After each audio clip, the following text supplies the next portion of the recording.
Hey, what's going on, everybody? Welcome back to another 5 Hearts video. Today we are looking at one of my top favorite fruits. It's a three-way tie, but we're only going to take a look at one today. The other two, another video. Today we're talking about cherimoya and attamoya, and now both of them I kind of lump them together. Attamoya being a hybrid, including DNA from cherimoya and sugar apples. So they're I kind of lump all Annonas together. They're all amazing. So today we're going to look at pollination. Now this video is mostly geared towards people growing in northern climates or areas that don't have the native pollinators, the little beetles working for them. But even those of you who have the beetles can possibly benefit from this pollination technique that I'm going to share with you.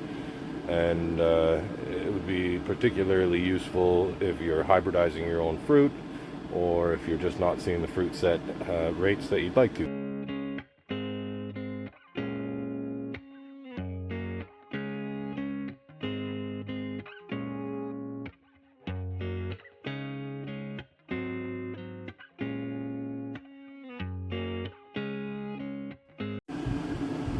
So, why am I out here in the greenhouse in the evening collecting pollen?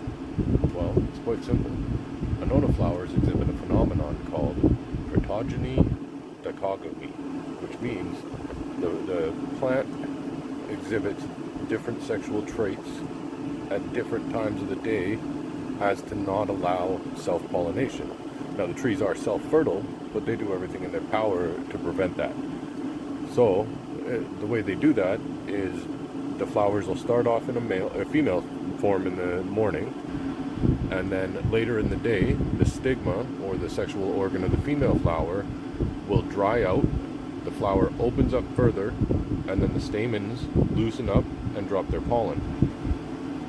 It's a really unique trait, and it requires some special pollination. Now, the flowers generally open in the morning, and within 8 to 18 hours have split open into a male. So 3 times a day I come out to the greenhouse with my little syringe.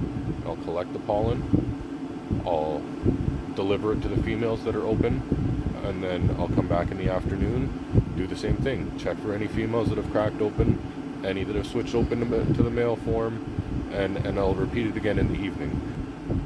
Alright, let's take a look at these flowers and see if I can't show you the differences between them and label the different parts so that you can get a better understanding of how they work. Here we have the 3 stages of Annona flowers.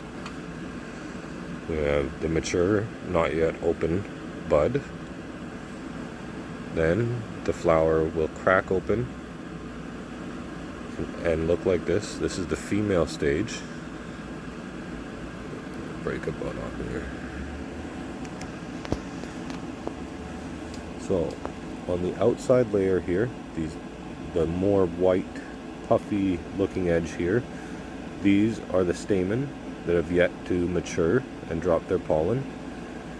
These little white bits down here are the stigma, which collect the pollen.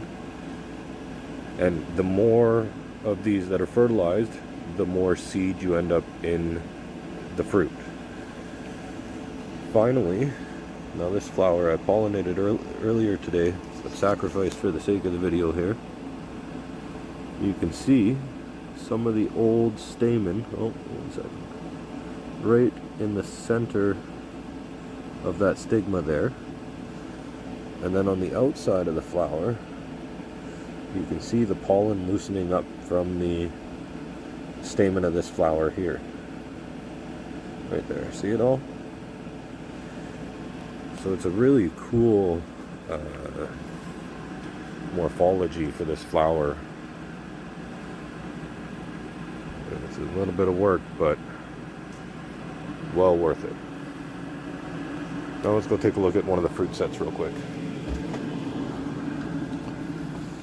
These trees have been just taking every pollination I've been giving them.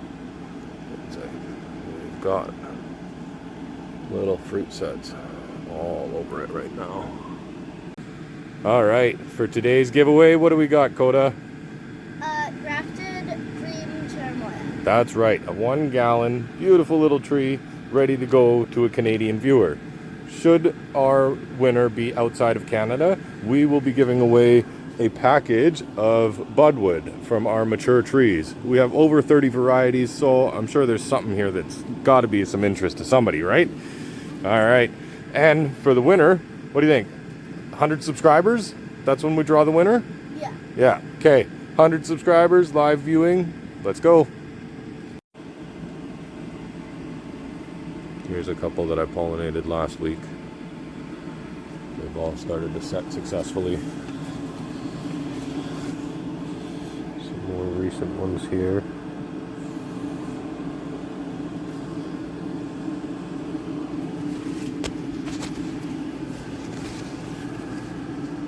This tree's got a few started too. No, it doesn't look like it was successful.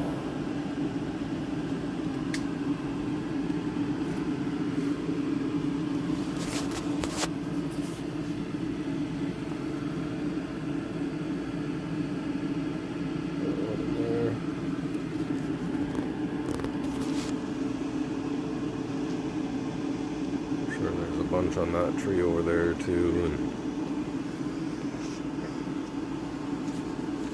all those trees in there are all pollinated too. This is my handy pollen collector. Just your standard 3 ml syringe that you can get at any pharmacy. Now usually inside this tip here you'll have a little protruding tip that a needle can attach to. You want to bore that out with a drill or cut it out with a knife or something. Just get it out of there. Then you put your plunger back in and it creates the perfect little catcher for your pollen. Now a lot of pollen have like almost a static charge to it, and it's very easy to use a paintbrush to transfer the pollen. Unfortunately, Annona have been very hit or miss with that method for me. So we started doing this method, and it's been hugely successful. Alright. Here we have a male flower. And if you see around the outside, that's all the stamens that have started to release the pollen. Now this syringe fits perfectly inside of Annona flowers. So you just put it up under the flower and gently rock your syringe back and forth, slightly twisting it. And what you're left with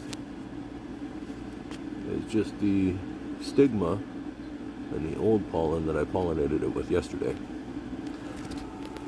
And now we have here even more pollen and stamen in our syringe. Okay, mid-morning in the greenhouse here. We've got our syringe full of pollen, and we have a female flower. I'm going to show you how I do it. Pretty straightforward. Take the flower, tip it upside down, pollen over top, little sprinkle in there, turn and tap the flower around. That's to make sure that the pollens drop down in onto the stigma. And then just give it a twist and a little pinch here. Try to make sure good contact between the stigma and the pollen. And what you're left with is that little pollinated flower.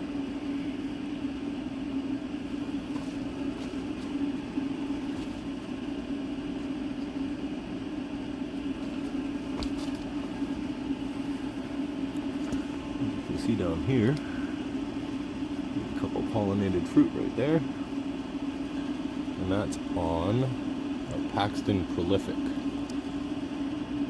So excited to try that one later this year for the first time. Hope these tips will help you pollinate your Annona, and happy growing, everyone.